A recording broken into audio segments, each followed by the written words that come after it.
Hello guys, horror and mysterious world में आपका फिर स्वागत है। आज मैं आपके लिए एक और नई कहानी लेकर आई हूँ। तो चलिए ज़्यादा वक्त बर्बाद नहीं करेंगे। आज की कहानी है जापान से। वैसे तो जापान टेक्नोलॉजी के मामले में बहुत आगे है, तो जाहिर सी बात है वो भूत प्रेतों की चीज़ों में यकीन नहीं करते होंगे। लेकिन आज भी जापान के कोनों में, उनकी गलियों में किसी का खौफ है। ये खौफ ऐसा है जिसने लोगों को उनके घरों में बंद रहने पर मजबूर कर दिया था।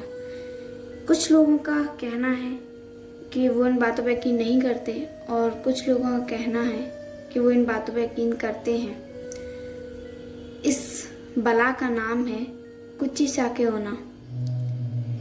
ये जापान में ही रहा करती थी पुराने समय में, पर अब शायद उसकी आत्मा जो अब जापान की गलियों में घूमती है। ये आत्मा ज़्यादातर अकेले लोगों या छोटे बच्चों को ही अपना निशाना बनाती है। ये उनके सामने आती है एक मास्क लगाकर अपने चेहरे पर, और उनसे पूछती है क्या मैं सुंदर हूँ। अगर सामने वाले का जवाब ना हुआ तो ये मार देती है। अगर उसने हाँ का जवाब दिया तो अपना जो मास्क जो अपने मुंह पे लगाई थी वो उतार देती है। उसके बाद फिर वो वही सवाल करती है जैसे उसने पहले किया, क्या मैं सुंदर हूँ। अब उसका जो भयानक चेहरा जो वो लोगों के सामने दिखाती है, उसे देखकर शायद ही कोई हाँ बोलेगा। पर अगर किसी ने हाँ बोला तो वो अपने हाथ में पकड़ी हुई कैंची से ठीक अपने जैसा निशान जो उसके चेहरे पर है वो बना देती है, जिससे सामने वाले का खून इतना बहता है जिससे उसकी मौत हो जाती है। मतलब सीधी सीधी बात तो ये है कि चाहे पैर कुल्हाड़ी पर मारो या कुल्हाड़ी पैर पर गिरे, कटना पैर को ही है। चाहे उसकी बातों का जवाब हाँ में दो या ना में दो, मारती वो दोनों तरफ से ही है। क्यों करती है वो ऐसा? क्यों वो लोगों को मारती है? और उसके चेहरे पर जो निशान है, जो उसके गालों से लेकर जो उसके ओठों तक बीच का हिस्सा जो कटा हुआ है, वो इससे किसने किया? क्यों मारती है वो लोगों को? इसके लिए हमें जाना होगा 800 साल पीछे।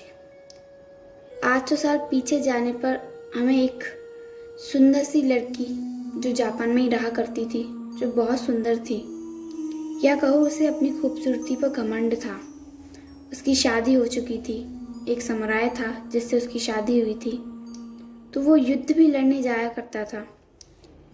एक बार उसे किसी युद्ध के लिए बाहर जाना पड़ा और उसकी पत्नी घर पर अकेली थी, और जब वो वापस लौटा तो उसने अपनी ही पत्नी को किसी और मर्द के साथ देखा। उस पर यह सहन नहीं हुआ। उसने जो अपने हाथों में तलवार पकड़ी हुई थी, उसने उसी तलवार से उसका मुंह काट दिया था, और उसने जाते जाते उससे कहा, तुम्हें अपनी खूबसूरती पर घमंड है, अब देखते हैं तुम्हें कौन खूबसूरत कहेगा या कौन तुम्हारे पास आएगा। वो इतना कहकर वहाँ से चला गया हमेशा के लिए। पर जो उसकी पत्नी जब उस जख्मी हालत में उठी और उसने जब अपना चेहरा शीशे में देखा, तो वो देखकर हैरान हो गई, क्योंकि वो पहले जितनी खूबसूरत थी अब उससे कई ज़्यादा भयानक और डरावनी लग रही थी। ये सदमा उस पर सहन नहीं हुआ और उसने अपने ही घर में रखी कैंची से अपनी जान दे दी। उसके मरने के बाद लोगों को लगा कि अब ये कहानी यहीं ख़त्म हो चुकी है, पर शायद उन्हें नहीं पता था कि भविष्य में ऐसा कुछ भी हो सकता है। वो मरी हुई कुचिसाका ओना, जिसे लोग द स्लैट माउथ वुमन बुलाते हैं, वो जिंदा हो गई। अब उसकी आत्मा वहाँ की गलियों में घूमती है और लोगों को मारती फिरती है। उसका खौफ लोगों में इतना था कि लोगों ने अपने बच्चों को घर से बाहर निकलने पर पाबंदी लगा दी थी। यहाँ तक कि उन्हें स्कूल जाने पर भी मना थी। यहाँ तक कि वहाँ की सरकार को बच्चों को पुलिस सिक्योरिटी देनी पड़ती थी घर से स्कूल तक। लेकिन इसके बावजूद भी उस औरत ने न जाने कितने लोगों की जान ली है। वो ज़्यादातर छोटे और अकेले बच्चों को ही अपना शिकार बनाती है। सालों से ये हादसे होना बंद है क्योंकि पुलिस का कहना है एक बार उन्होंने एक बच्चे का पीछा किया था जिसके पीछे एक औरत जा रही थी। वो बच्चा वहाँ से भाग रहा था और साथ ही वो औरत उसके पीछे पीछे थी। पुलिस की गाड़ी से उस औरत का एक्सीडेंट हो जाता है और जब उस औरत को देखा जाता है तो उसके चेहरे पर भी ठीक वैसा ही निशान था जैसा कुछ शाखा ऊना के मुंह पर था। वो औरत वहीं मर जाती है। वो कोई आत्मा थी या रियल, ये कहना मुश्किल है।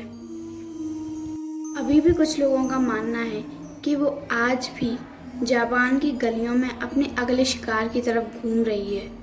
आपको क्या लगता है, क्या वो आज भी जापान की उन गलियों में है या नहीं? आप मुझे कमेंट सेक्शन में ज़रूर बताइएगा।